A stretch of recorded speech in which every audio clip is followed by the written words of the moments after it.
Hi everyone. If your desktop icons or folders are missing on Windows 10, even though you know they're still there, this tutorial will show you how to fix it step by step. Before changing any settings, let's confirm the files are still on your computer. Open File Explorer and navigate to the desktop folder.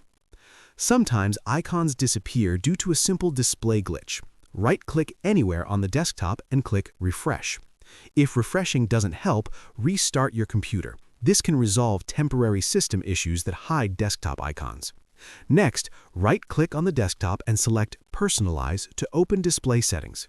In the Personalization window, click on Themes from the left-hand menu. Scroll down and select Desktop Icon Settings. Make sure the icons you want to see, like This PC or Recycle Bin, are checked, then click Apply and OK. If your icons are still hidden, right-click on the desktop again, hover over View, and make sure Show Desktop Icons is turned on. And that's it. Your desktop icons should now be visible again. Thanks for watching.